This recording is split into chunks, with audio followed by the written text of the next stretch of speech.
Australia की एक city में थोड़े लोग बचकर जी रहे होते हैं, पर वहाँ पर भी ऑक्सीजन नहीं होती। वहाँ से वो आर्टिफिशियल ऑक्सीजन के मास्क पहनकर अपना जीवन यापन कर रहे होते हैं। इस आर्टिफिशियल ऑक्सीजन को क्लोनिक्रॉप करके एक कंपनी बना रही है। उसी कंपनी की सुरंग में सिटी की सारी पावर सप्लाई प्रोड्यूस होती है। कंपनी में आर्टिफिशियल ऑक्सीजन बनाने की लैब में इथन के पापा रिचार्ड साइंटिस्ट का काम कर रहे होते हैं। इथन का 8वां जन्मदिन आता है, तो उस दिन इथन के पापा उसको एक गिफ्ट देते हैं और कहते हैं कि बेटा मैं तुम्हारे लिए गिफ्ट लेकर आया हूँ, इस बॉक्स को खोलो। इथन जैसे ही उस बॉक्स को खोलता है और उसके अंदर हाथ डालता है तो उसके हाथ में एक घड़ी जैसा गैजेट आ जाता है और उससे खून आने लगता है। वो उस दर्द को बर्दाश्त नहीं कर पाता और रोने लगता है। इथन की माँ भाग कर आती है और कहती है कि ये आपने क्या कर दिया, लेकिन रिचर्ड कहता है कि बेटा ये अब से तुम्हारे हाथ में ही रहेगा और मरते दम तक तुम इसको निकालना मत, ये तुम्हें इस दुनिया में पहचान दिलाएगा। अब ये कहकर इथन के पापा रिचर्ड वहाँ से निकल जाते हैं। लैब में जाने की थोड़ी देर बाद रिचर्ड के पापा से इथन को फोन आता है और कहता है कि तुम और तुम्हारी माँ थोड़ा चल कर आओ, मैं तुम्हारा इंतजार कर रहा हूँ। इथन और उसकी माँ आर्टिफिशियल ऑक्सीजन का मास्क पहनकर रोड पर चल रहे होते हैं।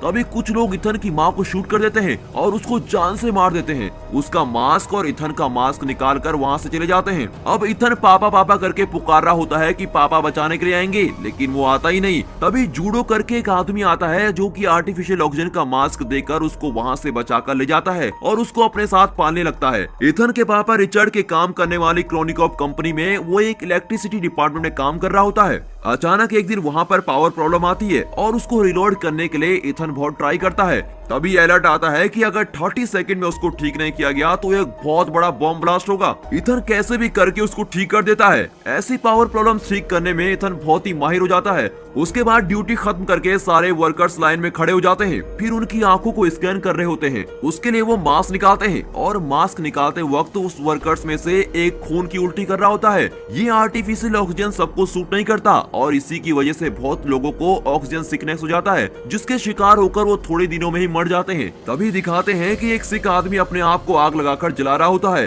और ये सब इथन की आंखों के सामने हो रहा होता है। वहाँ से कट करके मूवी का टाइटल 2067 डाल के मूवी शुरू होती है। हमारा हीरो इथन शिफ्ट खत्म करके अपने घर जाता है। टीवी में उसके सामने न्यूज चल रही होती है। उसमें ऑक्सीजन सिकनेस की वजह से सिटी में बहुत से लोग थोड़े थोड़े करके मर रहे होते हैं। यहाँ कॉर्निकॉर्प कंपनी ऑक्सीजन सिकनेस के लिए सोल्यूशन की खोज करने की ट्राई कर रही होती है और जैसे इथन के पापा का नाम टीवी पर आता है वो गुस्सा होकर टीवी बंद कर देता है। तभी उसकी वाइफ वर्क खत्म करके घर आ जाती है और दोनों जॉली से बात कर रहे होते हैं। तभी दिखाते हैं कि अचानक उसकी वाइफ भी खून की उल्टी करती है। उसको भी वही ऑक्सीजन वाली बीमारी हो जाती है। काम करते करते वो भी टेंशन में आ जाता है और सोचता है कि मेरी वाइफ भी कुछ दिनों में मर जाएगी। उसी वक्त थोड़े ऑफिसर्स इथन को ग्राउंड फ्लोर पे बुलाने के लिए आते हैं और उसको जबरदस्ती बुलाते हैं। ये देखकर इथन डर जाता है। तभी वहाँ पर जूड आता है। जूड कहता है कि चलो चलते हैं, देखते हैं कि क्या करते हैं। वहाँ कॉर्निक्रॉप कंपनी की सीईओ रिजिना को मीट करते हैं। रिजिना कहती है कि हमारी सिटी की हालत दिन ब दिन खराब होती जा रही है, लोग धीरे धीरे करके खत्म हो रहे हैं। वो कहता है कि वो सब तो ठीक है, पर मुझे यहाँ पर क्यों बुलाया है और मैं कर भी क्या सकता हूँ। तब रेजिना कहती है कि तुम ही हम सबको बचा सकते हो। इथन को कुछ भी समझ नहीं आता कि ये ऐसा क्यों बोल रही है। रेजिना इथन को और उसके दोस्त जूड को लैब में लेके जाती है। वहाँ पर साइंटिस्ट बिली इथन को वेलकम करता है। उस लैब में एक टाइम मशीन होती है। वो इथन को दिखाकर कहता है कि इसको तुम्हारे पापा रिचर्ड ने खोज निकाला था। इसमें से एक मैसेज हमने फ्यूचर को यानी कि 2467 में भेजकर चेक करके देखा और वहाँ से भी एक मैसेज वापस आया और वो क्या मैसेज है तुम खुद ही देख लो। रेजिना इथन को वो मैसेज दिखाती है। इथन वो देखकर बहुत ही शॉक हो जाता है क्योंकि उसमें कहा होता है कि इथन को भेजो। वो भी वो मैसेज इस प्रेजेंट टाइम से 400 साल बाद से आया था और उसमें 400 साल आगे भेजने की यानी कि फ्यूचर में भेजने की बात कही गई होती है। वो देखता है कि फ्यूचर में 400 साल बाद लोग जिंदा हैं। उसे बहुत ताज्जुब होता है क्योंकि ऐसे आर्टिफिशियल ऑक्सीजन यूज करेंगे तो थोड़े दिन में ही सब मर जाएंगे। फिर कैसे 400 साल बाद भी ये मशीन और लोग जिंदा हो सकते हैं और उनको हमारा नाम कैसे पता है, मुझे कुछ भी समझ नहीं आ रहा। और वो लोग हमको क्यों बुला रहे हैं, उसको कुछ भी समझ नहीं आता। रेजिना कहती है तुम इस मशीन के जरिए 400 साल के एक दिन पहले फ्यूचर में जाओगे और इस मैसेज को किसने टाइप करके भेजा है उनसे मिलना होगा और उनके पास बात करके इस डिजीज की दवाई पूछकर मांग कर लानी होगी और उन लोगों ने तुम्हें ही बुलाया है इसलिए तुम्हें ही जाना होगा। तुम्हें ही दवाई को ढूंढ कर लाना ही है। यहाँ पर मौजूद हजारों लोग अपनी मौत और जिंदगी के बीच लड़ रहे हैं। फिर बिली बोलता है कि इसमें एक प्रॉब्लम भी है, हम सिर्फ तुमको यहाँ से भेज सकते हैं पर वापस आने का रास्ता तुमको ही ढूंढना पड़ेगा। रेजिना कहती है कि फ्यूचर में भी ऐसे ही कुछ जरूर होगा जिससे तुम वापस आ सकोगे। और ये सुनकर इथन कहता है कि ये सब मुझे नहीं करना, मेरी वाइफ को ऑक्सीजन प्रॉब्लम है, मैं उसके साथ रहना चाहता हूँ क्योंकि उसके आखिरी के दिन बचे हैं, उसको छोड़कर मैं बिल्कुल भी नहीं जाऊंगा। और ये बोलकर इथन वहाँ से निकल जाता है। उसके बाद इथन और उसका दोस्त एक जगह बैठकर बात करते हैं। तब इथन अपने दोस्त के पास कहता है कि मेरे पापा रिचर्ड की तरह मैं अपनी वाइफ को कभी भी अकेले नहीं छोड़ने वाला हूँ, इस वक्त मैं उसको अकेला छोड़कर तो कतई नहीं जाऊंगा। तभी जूड कहता है तुम दूसरों के लिए दवाई लेने नहीं जा रहे हो, तुम अपनी वाइफ के लिए भी दवाई लेने जाओगे वहाँ। और फिर उसका मन बदल जाता है। इथन घर जाकर जो कुछ हुआ वो सब बातें अपनी वाइफ को बता रहा होता है। वो सुनकर उसकी वाइफ कहती है कि तुम कैसे इतने सेल्फिश हो सकते हो, तुमने देखा था पिछले साल मेरी क्लास में 20 बच्चे पढ़ रहे थे पर अब सिर्फ क्लास में 12 ही बचे हैं, ऐसे ऑक्सीजन की कमी से मरने से बेहतर है तुम वहाँ जाकर दवाई लेकर आ जाओ, तभी सब खुश रह पाएंगे। ये सब तुम करोगे तो मुझे बहुत गर्व होगा, तुम जरूर मेरे लिए दवाई लेकर वापस आओगे, मुझे तुम पर बहुत भरोसा है और तुमको जाना ही होगा। उसके बाद इथन रात को जब उसकी वाइफ सो रही होती है तो वहाँ पर एक फूल रख देता है, बट वो फूल असली का नहीं होता, वो कुछ लोहे की पंखुड़ियों से बना हुआ होता है।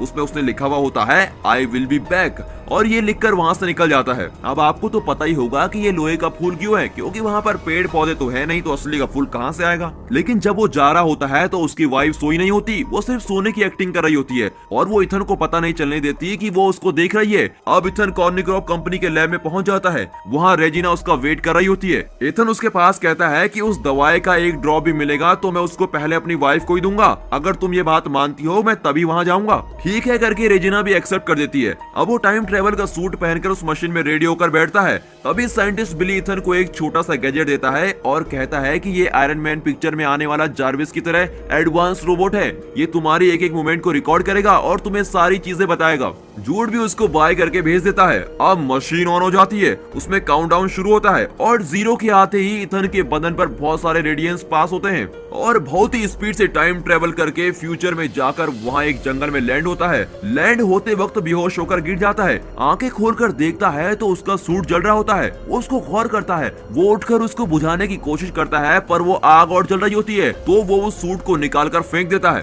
अब वो सूट उसकी आंखों के सामने ही जलकर विस्फोट हो जाता है। तभी वो एक चीज पर गौर करता है, उसके चारों तरफ सारे हरे भरे पेड़ हैं। ये देखकर वो बहुत ही खुश हो जाता है और ताज्जुब भी होता है, क्योंकि पहली बार उसने इतने सारे पेड़ पौधे, इतनी नेचुरल ऑक्सीजन देखी होती है और उसका खुशी का ठिकाना नहीं रहता। अब वो हर चीज को छूकर मजे ले रहा होता है।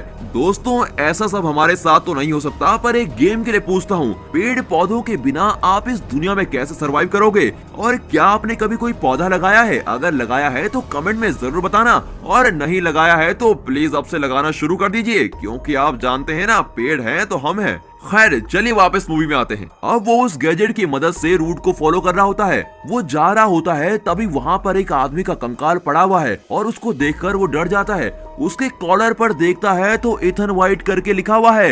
ये देखकर तो वो बिल्कुल ही शॉक हो जाता है, क्योंकि ये उसी का कंकाल होता है। अब वो उसकी खोपड़ी पर देखता है तो ये गोली का निशान होता है। तभी उस कंकाल के पास में देखता है तो वहाँ पर वैसा ही गैजेट होता है जैसा उसको बिली ने दिया होता है। वो उस पुराने गैजेट से अपने नए गैजेट के बारे में पूछता है, पर वो बोलता है कि मुझे टाइम ट्रेवल के बारे में कुछ भी नहीं पता। फिर वो कंकाल के हाथ में देखता है तो वैसे ही घड़ी होती है जैसे उसके पापा ने उसको दी थी। अब उसको अपनी प्रेजेंट घड़ी के बाजू में रखकर देखता है। देखने में दोनों एक ही तरह दिखती हैं, लेकिन गौर करने वाली बात यह है कि जो उसकी प्रेजेंट घड़ी है उसमें रेड लाइट होती है और उस कंकाल की घड़ी में ग्रीन लाइट जल रही होती है। अब वो उस पुराने गैजेट को ऑन करके चेक करता है और उसमें बात करने की कोशिश करता है, पर उसमें तो 2% ही चार्ज बचा होता है और वीडियो डिस्प्ले नहीं हो पाती, इसलिए सिर्फ ऑडियो चलती है। फिर वो ये कहता है कि आखिरी में जो इंसिडेंट हुआ था उसके बारे में ऑडियो प्ले करो। उस ऑडियो में थोड़े डायलॉग्स के बाद कोई इसको गन से शूट करने की आवाज सुनकर बहुत डर जाता है। ऑडियो के प्ले होने के दूसरे सेकंड में उस गैजेट में चार्ज खत्म हो जाता है। फिर वो सोचता है कि जैसी आवाज इसमें सुनाई दे रही है वैसी मैंने कहीं तो सुनी है, कहीं तो जरूर सुनी है। अब उसे ऐसा एहसास होता है जैसे इस दुनिया में अभी कोई जिंदा ही नहीं है।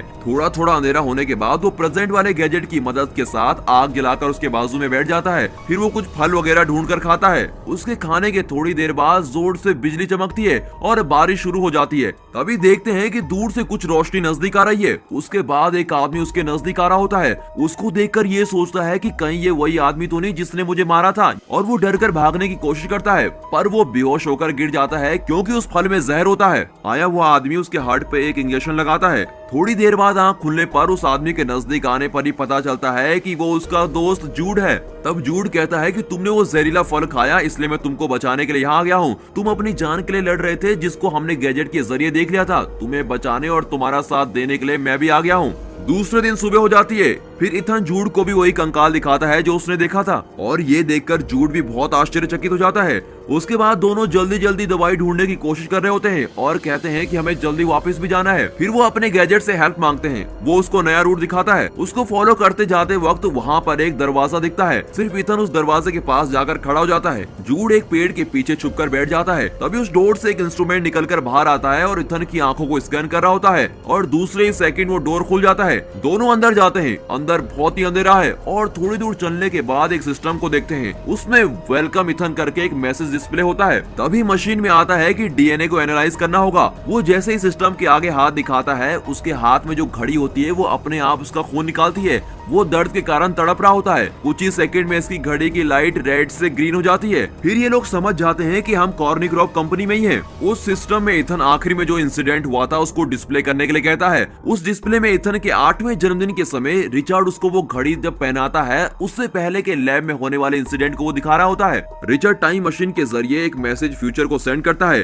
तभी रिप्ले आता है कि सेंड इथन व्हाइट। ये देखकर रिचर्ड बहुत ही शॉक हो जाता है। सिर्फ वो ही नहीं, रेजिना और बिली दोनों भी शॉक हो जाते हैं। रेजिना पूछती है कि उन लोगों को तुम्हारे बेटे का नाम कैसे पता। रिचर्ड कहता है कि वही तो मुझे समझ नहीं आ रहा। रेजिना पूछती है कि वो लोग हमें सिर्फ मैसेज क्यों भेज रहे हैं, वो लोग यहाँ आकर हमसे बात भी तो कर सकते हैं। तभी उसके जवाब में बिली कहता है कि पावर फेलियर हो रहा है, और अगर पावर प्रॉब्लम ना हो तो उस तरफ से इस तरफ कोई भी आ सकता है। वीडियो प्ले होने के बाद ही वहाँ पर भी पावर प्रॉब्लम आ जाती है। तभी इथन को जूड पर कुछ शक हो रहा होता है और पूछता है कि जहरीला फल खाते ही एक डॉक्टर या साइंटिस्ट आ सकता था, पर तुम ही क्यों आए। उसके लिए जूड कहता है कि अभी बात करने का टाइम नहीं है, आओ हम यहाँ से निकलकर पावर प्रॉब्लम को सॉल्व करते हैं, अभी हम तुम्हारी वाइफ को बचा सकते हैं। इसको सुनते ही इथन कहता है कि जब देखो तुम मेरी वाइफ के बारे में बोलकर मुझे यूज कर रहे हो, और जूड से लड़ता है। टाइम मशीन लॉन्च होने के लिए अब सिर्फ 3 घंटे और 30 मिनट है, और उसमें वो काउंटडाउन शुरू हो जाता है। अब इन 3 घंटों के अंदर इनको 3 काम करने हैं। पहला कि इस तरफ से उस तरफ मैसेज किसने भेजा था, दूसरा ऑक्सीजन सिकनेस के लिए दवाई, और तीसरा है कि वहाँ की पावर सप्लाई को ठीक करना है, वरना वहाँ पर बहुत बड़ा धमाका हो जाएगा। अब वो सिटी के अंदर जाकर देखते हैं तो वहाँ पर सिटी सारी तहस नहस हो चुकी है, सब कुछ बर्बाद हो चुका है। वहाँ पर सारे लोग ऑक्सीजन न होने की वजह से मास्क के साथ ही वहाँ कंकाल में बने हुए हैं, और वहाँ पर लाइन से बहुत सारे कंकाल पड़े हुए होते हैं, कोई जिंदा नहीं होता। इथन अपनी वाइफ की क्लासरूम की जगह पर जाकर देखता है, वहाँ पर उसकी वाइफ और दूसरे स्टूडेंट सारे मरकर कंकाल में बने हुए होते हैं। अपनी वाइफ के कंकाल के हाथ में वो उसी फूल को देखता है जो उसने जाने से पहले उसको दिया था। उसमें उसकी वाइफ ने लिखा हुआ होता है कि तुम फिर वापस जरूर आओगे, मैं भगवान से प्रार्थना करूंगी। ये देखकर वो बहुत अपसेट होकर रोने लगता है। वो जूड को देखकर कहता है कि हम किसी को भी बचा नहीं पाएंगे, सब लोग मर चुके हैं, और फिर दीवार पर लगकर बैठ जाता है। रोते हुए वो जूड से कहता है कि अगर मैं अपनी वाइफ को छोड़कर नहीं आता तो उसके साथ ऐसा कुछ भी नहीं होता, और ये सब लोग मरकर ऐसे कंकाल बनकर पड़े हैं, इसका मतलब तो यही है कि मिशन ऑलरेडी फेल हो चुका है। लेकिन जूड कहता है कि चिंता मत करो। ये सुनते ही इथन उस पुराने गैजेट की आखिरी ऑडियो को फिर से प्ले करता है और उसको सुनता है। उसमें वो वैसी आवाज को सुनता है जैसे जूड निकाल रहा होता है, और वो सोचता है कि कहीं वो जूड ही तो नहीं जो मुझे मारने के लिए आया है। उस ऑडियो को सुनकर जूड भी बहुत डर जाता है। फौरन जूड अपने आसपास रखी हुई पिस्टल को निकालकर ऑडियो में आई हुई आवाज जैसे हीरो को धमकाता है। आखिरी में जूड कहता है, मैंने तुमको शूट नहीं किया और तुम भी मरे नहीं हो, इस इंसिडेंट को बदल दिया गया है। तभी उनको एक वार्निंग मैसेज सुनाई देता है कि 2 घंटों में पावर प्रॉब्लम सॉल्व नहीं हुई तो यहाँ पर बहुत बड़ा धमाका होगा। उसको सुनते ही वो सोचते हैं कि पहली 2 प्रॉब्लम तो हम सॉल्व नहीं कर पाए, पर एटलीस्ट इसको तो सॉल्व करना ही होगा। फिर वो दोनों उठकर सुरंग के अंदर जाते हैं। स्टार्टिंग में वो जिस जगह पर काम कर रहे होते हैं वो वही जगह होती है। इथन उस जगह की प्रॉब्लम को सॉल्व करके देखता है, पर वो सॉल्व नहीं होती। उसी वक्त उस रूम का दरवाजा बंद होने लगता है। रूम के बाहर खड़ा हुआ जूड भागकर उसको रोकते हुए इथन को बाहर आने के लिए कहता है। इसके लिए इथन कहता है कि अगर मैं भी बाहर आ गया तो यहाँ इस प्रॉब्लम को सॉल्व कौन करेगा, और मैं बाहर आ गया तो धमाका होकर सब कुछ बर्बाद हो जाएगा, उसके बाद कुछ भी ठीक नहीं हो सकता। अब जूड के हाथ को धक्का देकर वो उस दरवाजे के अंदर ही बंद हो जाता है। जूड बाहर से बहुत चिल्ला रहा होता है। उस रूम में ऑक्सीजन धीरे धीरे कम हो जाती है, लेकिन वो उस प्रॉब्लम को सॉल्व कर लेता है और बेहोश हो जाता है। तभी जूड उस डोर को तोड़कर अंदर आकर बेहोश हुए इथन को उठाकर वहां से बाहर ले जाता है और पावर सप्लाई फिर से एक्टिवेट हो जाती है। अब उन्होंने तीसरा काम तो यहाँ पर पूरा कर लिया, जो था पावर सप्लाई ठीक करने का। अब इथन यहाँ की सारी चीजों को जानने की कोशिश करता है, पर जूड उसको कुछ भी जानने नहीं देता, इसलिए जूड और उसकी लड़ाई हो जाती है। तभी इथन को एक आइडिया आता है, अपने नए गैजेट की बैटरी को निकालकर वो पुराने गैजेट में डाल देता है और उसमें वीडियो प्ले करता है। इसी बीच इथन जूड को एक रूम में धकेलकर उसको बंद कर देता है। आखिर में उसके पापा रिचर्ड के साथ क्या हुआ ये जानने के लिए वो वीडियो प्ले करता है। उसमें दिखाते हैं कि रिचर्ड इथन के पास बात करता है, इथन तुम्हारा डीएनए होगा तो ये मशीन एक्टिवेट होगी। ये मशीन बुरे लोगों के हाथ में नहीं आनी चाहिए। ये मशीन अगर बुरे लोगों के हाथ में आ गई तो लोग इसका गलत उपयोग करेंगे, तुम्हें ही सबको बचाना पड़ेगा। तभी वही वाला सीन आता है जब वो कह रहा होता है कि तुम और तुम्हारी मम्मी चलकर आओ, मैं तुम्हारा इंतजार कर रहा हूँ, और फोन कट कर देता है। तभी रेजिना और जूड को दिखाते हैं। रेजिना कहती है कि इन सारे लोगों को बर्बाद होने दो, अगर मर गए तो दुनिया अपने आप ठीक हो जाएगी और फिर से पेड़ पौधे उग जाएंगे और ऑक्सीजन बनने लगेगी। अब क्योंकि रेजिना चाहती है कि वही फ्यूचर में जाए और सिर्फ वही बच पाए, रिचर्ड कहता है कि मेरे बेटे का डीएनए रहेगा तो ये मशीन एक्टिवेट हो पाएगी। रेजिना बिली के पास कहती है तुमको ये मशीन ऑपरेट करने आती है? वो कहता है कि हाँ पता है, और जैसे ही वो कहता है उसके अगले सेकंड वो बिना कुछ सोचे समझे झट से रिचार्ड को शूट कर देती है और वो वहीं पर मर जाता है। रिचार्ड के मरने की वजह से ही वो उस दिन अपनी वाइफ और बच्चे को बचाने के लिए नहीं जा पाता, और अब इथन को समझ में आ जाता है कि उस दिन पापा बचाने क्यों नहीं आए, और अब उसके दिल से अपने पापा के लिए नफरत चली जाती है। ये सब देखकर वो रो रहा होता है। तभी जूड उस रूम के अंदर का दरवाजा तोड़कर बाहर आ जाता है। वो वीडियो कंटिन्यूसली चलाता रहता है। उसमें रेजिना रिचार्ड को शूट करने के बाद जूड से कहती है कि इथन की माँ को मार कर लाओ और इथन को हमारे पास लेकर आओ, वो इस मिशन का की है और उसी के जरिए हम फ्यूचर तक पहुंच सकते हैं। ये सब देखने के बाद इथन गुस्सा होकर कहता है कि तुमने भी मुझे यूज किया है, और जूड को देखकर चिल्लाता है, पर वो जूड कहता है कि इसमें मेरी कोई गलती नहीं है, मुझे भी तुम्हारे जैसे यूज किया गया है। अब वो जूड अपने आप को सच साबित करने के लिए खुद पर गोली चला देता है और वहीं पर इथन के सामने मर जाता है। अब रेजिना ने इथन को फ्यूचर में इसलिए भेजा ताकि उसके डीएनए से वो मशीन एक्टिवेट हो पाए, और वही उसका मेन मोटिव था उसको वहां भेजने का। अब इथन ये सोच रहा होता है कि उन्हें यहाँ आने से कैसा रोका जाए। तभी अचानक उसके पापा रिचर्ड का भेजा हुआ फर्स्ट मैसेज आता है जिसमें लिखा हुआ होता है कि ये मशीन बुरे लोगों के हाथ में नहीं आनी चाहिए। कट करके पास्ट में रेजिना उसके जाने वाले थोड़े लोगों के साथ टाइम ट्रेवल करने के लिए बिल्कुल तैयार है और इसका इंतजार कर रही होती है, और सोच रही होती है कि थोड़े ही सेकंड में इथन को मारकर जूड यहाँ पर आ जाएगा,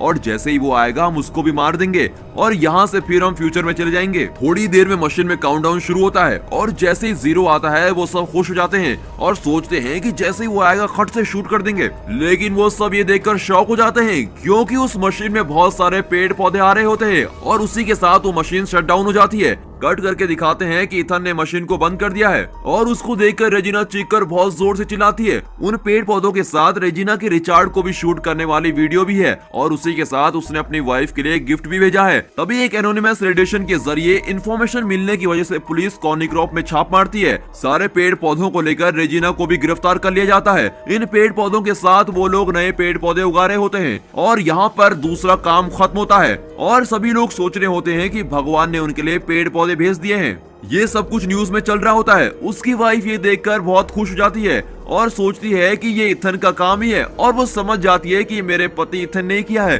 तभी इथन का भेजा हुआ गिफ्ट एक लड़की आकर उसको देती है।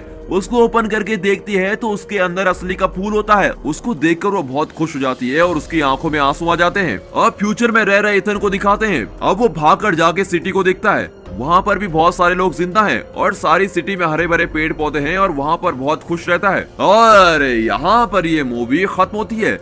इस फिल्म को समझने में थोड़ी दिक्कत जरूर होगी, मैं समझता हूँ, पर इस वीडियो को आप फिर एक बार जरूर देखिए ताकि इसके अंदर की सारी हिडन डिटेल्स आपको समझ में आ जाएं। अब मैं आपसे एक सवाल पूछता हूँ, आपके पास एक ही चॉइस है, यानी कि आपको टाइम ट्रेवल करके अपने चाहने वाले साल और चाहने वाली जगह में जाना है, पर आप वापस नहीं आ पाएंगे, तो आप किस जगह जाना पसंद करेंगे हमें कमेंट सेक्शन में जरूर बताना। And finally thanks for watching.